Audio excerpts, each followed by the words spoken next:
नमस्कार साथियों, और फिर से एक बार स्वागत है सारथी पाठशाला में। हम उपस्थित हैं सीटेट परीक्षा 2026 को दृष्टिगत रखते हुए संस्कृत विषय के अंतर्गत एक महत्वपूर्ण टॉपिक गद्यांश लेकर, अपठित गद्यांश लेकर। तो अपठित गद्यांश के अंतर्गत हम लोग सबसे पहले बात करेंगे अपठित गद्यांश के भावार्थ की। तत्पश्चात उस गद्यांश पर आधारित जो भी महत्वपूर्ण प्रश्न दिए जा रहे हैं उन प्रश्नों को हम लोग हल करेंगे। सर्वप्रथम हम लोग देखते हैं निर्देश क्या दिया जा रहा है।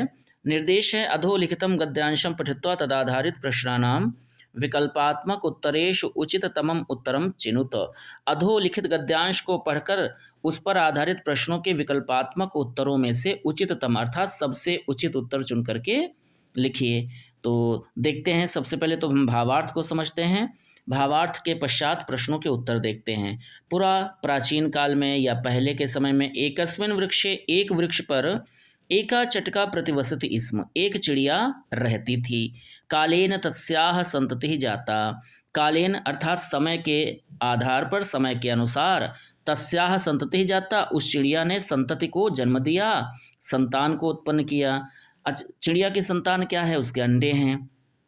एकदा एक बार की बात है, कश्चित प्रमत्तः गजः, कोई प्रमादी मतवाला अहंकारी हाथी, तस्य वृक्षस्य अधः आगत्य, उस वृक्ष के नीचे आकर, तस्य शाखाम शुंडेन अत्रोटयत, उस वृक्ष की शाखा को अपनी सूंड से तोड़ दिया। चटकायाह नीडम भुवि अपतत, और जब वृक्ष की शाखा को हाथी ने अपनी सूंड से तोड़ा तो शाखा के साथ साथ चटका का, चिड़िया का नीड मतलब घोंसला, भुवि अपतत पृथ्वी पर गिर गया। तेन अंडान विशीर्णान, इस कारण से क्या हुआ? चिड़िया के अंडे नष्ट हो गए। अथ, और जब ऐसा दृश्य देखा चिड़िया ने कि उसकी संतान नष्ट हो गई, समाप्त हो गई, इस कारण से सा चटका विलपत, वह चिड़िया विलाप करने लगी, रोने लगी। तस्याह विलापम श्रुत्वा, उसके विलाप को सुन करके, काष्ठकूटः नाम खगः, काष्ठकूट नाम का एक पक्षी। काष्ठकूट किसको कहते हैं? जो काष्ठ मतलब लकड़ी को, कूट मतलब तोड़ता है, और उसको हम लोग अपनी क्षेत्रीय भाषा में कठफोड़वा के नाम से जानते हैं। तो चिड़िया के विलाप को सुन करके काष्ठकूट नाम का पक्षी दुखेन ताम अपृच्छत, दुख पूर्वक चिड़िया से पूछने लगा, भद्रे, हे बहन, हे भद्रे, किमर्थम विलपसी, तुम किस कारण से रो रही हो? इति, ऐसा उसने पूछा। चटका अवदत, चिड़िया ने कहा, दुष्टे नैकेन गजेन, दुष्टे नैकेन में वृद्धि संधि है, इसका संधि विच्छेद होगा दुष्टेन प्लस एकेन, ठीक है।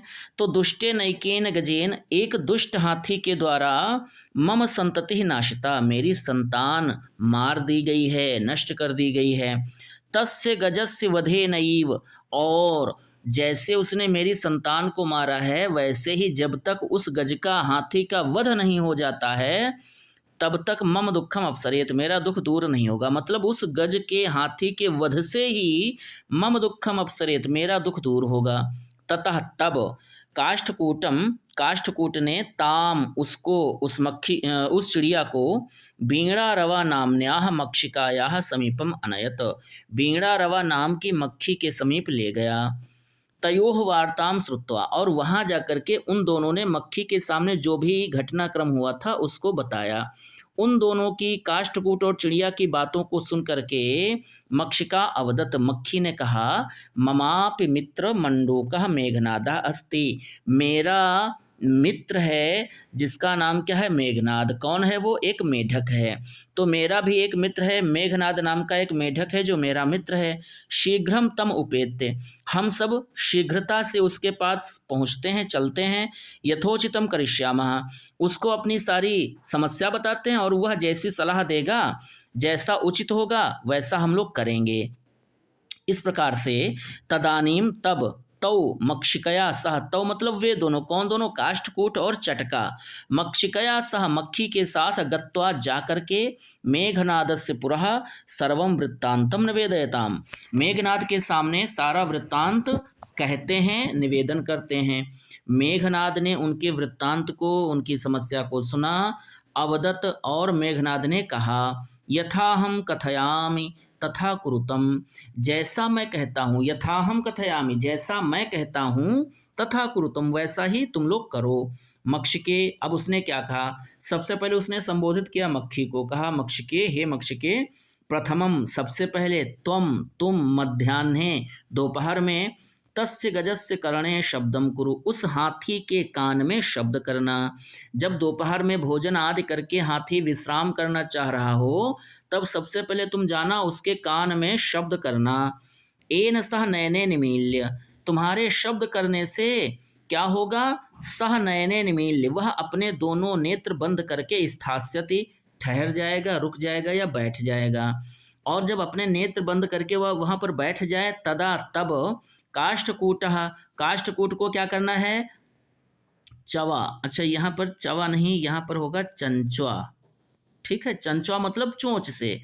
जब वह आंखें बंद करके ठहर जाए, बैठ जाए, तब क्या करना है, काष्ठकूट को चंचवा, चंचवा मतलब अपनी चोंच से, तस्य नयने स्फोटयिष्यति, उसकी दोनों आंखें स्फोटयिष्यति, फोड़ देनी हैं। एवं, और जब दोनों आंखें फूट जाएंगी, एवं इस प्रकार से सह गजः अंधा भविष्यति, वह हाथी अंधा हो जाएगा। तृषार्तः, और जब प्यास से पीड़ित होगा, प्यास लगेगी, सह जलाशयम गमिष्यति, वह किसी न किसी जलाशय को जाएगा। मार्गम महान गर्तः अस्ति, जलाशय के मार्ग में मैंने देखा है एक महान गर्त है, बहुत बड़ा गड्ढा है। तस्य अंतिके अहम स्थास्यामि, उस गड्ढे के समीप मैं बैठ जाऊंगा। शब्दम च करिष्यामि, और मैं शब्द करूंगा, मतलब मैं बोलूंगा। अच्छा, मेढक तालाब के किनारे ही बोलते हैं, वहीं रहते हैं। जब मैं बोलूंगा तो मम शब्देन तम गर्तम जलाशयम मत्वा, मेरे बोलने से उस गर्त को, उस गड्ढे को ही हाथी जलाशयम मत्वा, हाथी क्या मान लेगा, जलाशय मान लेगा। और सह तस्मिन्नेव गर्ते पतिष्यति, वह जैसे ही जलाशय मानकर उस गड्ढे के समीप पहुंचेगा, वह उस गड्ढे में क्या होगा, पतिष्यति, गिर जाएगा, मरिष्यति च, और मर जाएगा। अथ, इस प्रकार से, तथा कृते, वैसा ही करने पर, सह गजः मध्याह्ने मंडूकस्य शब्दम अनुसृत्य, अथ तथा कृते, इस प्रकार वैसा ही करने पर, वैसा कैसा करने पर, सबसे पहले मक्खी ने उसके कानों में आवाज की, शब्द किए, जब उसने आंखें बंद कर ली तो कठफोड़वा ने या काष्ठकूट ने उसकी आंखें फोड़ दी। फिर धीरे धीरे समय बीता, 1-2 दिन हुए, वह प्यासा हुआ, प्यास से पीड़ित हुआ, तो पानी की तलाश में वह आगे बढ़ा जलाशय की ओर। तब क्या हुआ, सह गजः मध्याह्ने, सह गजः वह हाथी, मध्याह्न में, दोपहर में, मंडूकस्य शब्दम अनुसृत्य, मेढक के शब्दों का अनुसरण करके, महतः गर्तस्य अंतः पतितः, महान गर्त के बड़े गड्ढे के अंदर, पतितः गिर गया, मृतः च, और धीरे धीरे उसी में मर गया। तथा च, तो इस प्रकार से उस हाथी का विनाश हो गया। तथा कहा गया है, बहूनाम अपि असाराणाम समवायो ही दुर्जयः, बहुत से अगर असाराणाम मतलब छोटे लोग, जिनमें बल ना हो, निर्बल हो, जो अगर ऐसे निर्बल लोग भी बहुत संख्या में एक साथ मिल जाएं, समवायो मतलब समूह बना लें, तो दुर्जय, वे भी दुर्जय हो जाते हैं, उनको भी जीतना मुश्किल हो जाता है, असंभव हो जाता है। तो ये हमारा भावार्थ था इस गद्यांश का, हमने भावार्थ को समझा। पहला प्रश्न आपके सामने है, प्रमत्तः गजः किम अकुर्वत, प्रमत्त गज ने, प्रमादी या मतवाले हाथी ने, किम अकुर्वत क्या किया, चटका यह अंडान अभंजयत, चिड़िया के अंडों को फोड़ दिया, वृक्षम अत्रोटयत, वृक्ष को तोड़ दिया, काष्ठकूटम खगम अमारयत, या काष्ठकूट नाम के पक्षी को मारा, अथवा शाखाम शुंडेन अत्रोटयत। तो हमने गद्यांश में पढ़ा है कि मतवाले हाथी ने शाखा को अपनी शूंड से तोड़ दिया था, और जब शाखा टूटी तो उसी के साथ नीचे घोंसला गिरा और अंडे नष्ट हो गए। तो यहाँ पर हमारा सही उत्तर क्या हो जाएगा, डी विकल्प सही उत्तर हो जाएगा। पहले प्रश्न का चौथा विकल्प सही है। मेघनादः कस्य नाम आसीत, मेघनाद किसका नाम था, मेघनादः कस्य नाम आसीत, मेघनाद मंडूक का नाम था। ए विकल्प सही उत्तर हो जाएगा। गद्यांश में हमने पढ़ा है कि मेघनाद नाम का एक मेढक था, जो किसका मित्र था, मक्खी का। काष्ठकूटः चटकाम कस्य समीपम अनयत, काष्ठकूट चटका को किसके समीप ले गया, तो काष्ठकूट चटका को गज से समीपम, गज के समीप ले गया। मक्षिकायाः समीपम मक्खी के समीप ले गया, जलाशय से समीपम जलाशय के समीप ले गया, या फिर मंडूकस्य समीपम। तो काष्ठकूट जो था वह चटका को किसके समीप ले गया था? मक्षिकायाः समीपम। और फिर मक्खी ने काष्ठकूट और चिड़िया दोनों को किसके पास ले जाने का काम किया था? मंडूक के समीप, है ना। तो इस प्रश्न के अंतर्गत जो हमारा सही उत्तर हो जाएगा वो बी विकल्प सही हो जाएगा, मक्षिकायाः समीपम। वी विकल्प सही उत्तर है। अगला प्रश्न, अंतिके इत्यस्य शब्दस्य निम्नलिखितेषु कोऽर्थः? अंतिके इस शब्द का निम्नलिखित में से का अर्थ क्या होगा? तो अंतिके का अर्थ क्या होगा ये देखना है। मार्गे होगा क्या, सायंकाले होगा, समीपम होगा, या वृत्तांतः? तो अंतिके का अर्थ होता है समीपम। क्या होता है? समीपम होता है। निश्चित रूप से सी विकल्प सही उत्तर है। सी विकल्प हमारा सही उत्तर हो जाएगा चौथे प्रश्न में। अगला महत्वपूर्ण प्रश्न, मत्वा शब्दस्य निर्वचनम निम्नलिखितेषु किम अस्ति? मत्वा शब्द का निर्वचन अर्थात मत्वा शब्द की व्युत्पत्ति कैसे हुई है, मत्वा शब्द का निर्माण कैसे हुआ है, ये आपको बताना है। चार विकल्प दिए जा रहे हैं। मत शब्द के साथ हुआ प्रत्यय लगा करके, मत शब्द के साथ अक्त्वा प्रत्यय लगा करके, माँ शब्द के साथ त्वा लगा करके, या मन शब्द के मन धातु के साथ अक्त्वा प्रत्यय लगा करके। तो मत्वा जो शब्द है इसमें धातु है मन, और मन धातु के साथ प्रत्यय जोड़ा गया है अक्त्वा। इस प्रकार से शब्द क्या बना है? मत्वा। ठीक है, तो हमारा सही उत्तर हो जाएगा डी। डी विकल्प सही उत्तर है। अगला प्रश्न हम देखते हैं क्या कह रहा है। अगला प्रश्न, प्रश्न संख्या 6, तृषार्तः इत्यस्य शब्दस्य विग्रहं कृत्वा समासस्य नाम दीयताम्। तृषार्तः इस शब्द का विग्रह करके और समास का नाम दीजिए। विग्रह भी करना है, समास भी बताना है। तृषया आर्तः यह सह तृषार्तः। तृषा से जो आर्त है, पीड़ित है, वह तृषार्त कहा जाएगा बहुब्रीहि समास। या तृषया आर्तः तृतीया तत्पुरुष, तृषायै आर्तः चतुर्थी तत्पुरुष, या तृषायाः आर्तः पंचमी तत्पुरुष। तो तृषार्तः का मतलब है, अब देखिए कैसे हम पता लगाएंगे कि इसमें समास क्या होगा और विग्रह क्या होगा इसका, है ना। तृषार्तः का मतलब है तृषा से आर्त। तृषा कहते हैं प्यास को, आर्त मतलब पीड़ित, प्यास से पीड़ित। प्यास से पीड़ित अगर आपने हिंदी में समास पढ़े हैं तो प्यास से पीड़ित, यह जो से चिन्ह आ रहा है ये है साथ के अर्थ में, और साथ के अर्थ में कारक होता है करण कारक, और करण कारक जो है वो तीसरे नंबर का कारक है। तीसरे नंबर का कारक है तो संस्कृत में विभक्ति होती है तृतीया, है ना। तो निश्चित रूप से हमारा सही उत्तर क्या हो जाएगा? तृतीया तत्पुरुष समास है, और तृषया आर्ता इसका विग्रह होगा। अब देखते हैं विकल्प क्या है। पहला विकल्प कह रहा है कि पहला सही, दूसरा विकल्प कह रहा है दूसरा सही, तीसरा कह रहा है तीसरा सही, और चौथा कह रहा है चौथा सही। तो यहाँ सही उत्तर क्या हो जाएगा? बी। बी विकल्प हमारा सही उत्तर है।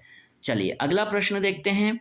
यथोचितम अत्र संधि विच्छेदम कृत्वा संधेह नाम निर्दिश्यताम।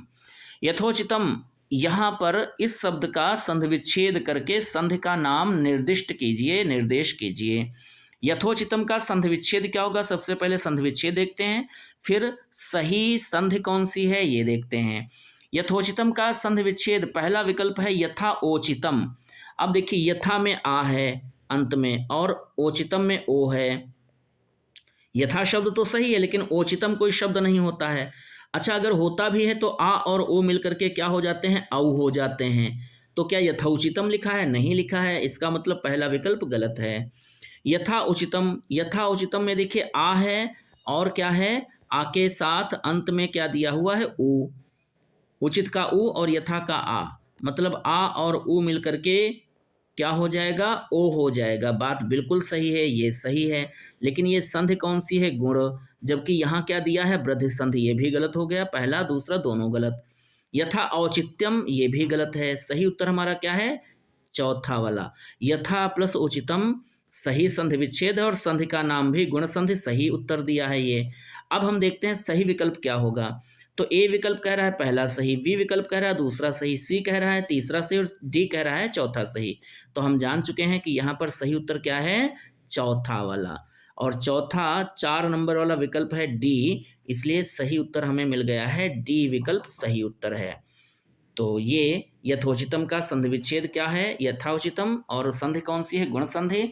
इस प्रश्न का सही उत्तर हमें मिल चुका है। और ये 7 प्रश्न थे जो इस गद्यांश पर आधारित थे। हमने भावार्थ समझा, तत्पश्चात प्रश्नों को देखा, हल किया। उम्मीद करते हैं ये क्लास आपको अच्छी लगी होगी। अगर क्लास अच्छी लगी है तो कृपया चैनल को सब्सक्राइब कर लें। अगर अभी तक आपने नहीं किया है, लाइक करें। इससे हमारा उत्साहवर्धन होगा और हम प्रेरित होंगे इस तरह की महत्वपूर्ण कक्षाएं अनवरत लाने के लिए। और अपने इष्ट मित्र जो सीटेट की तैयारी कर रहे हैं और संस्कृत सब्जेक्ट जिन्होंने ले रखा हो, उन तक इस कक्षा को जरूर पहुंचाएं, शेयर करें इसको। हम पुनः मिलेंगे एक और महत्वपूर्ण गद्यांश के साथ या पेडागोजी के प्रश्नों के साथ शीघ्र ही। तब तक आप पढ़ते रहिए, अभ्यास करते रहिए। बहुत बहुत धन्यवाद, आभार, नमस्कार।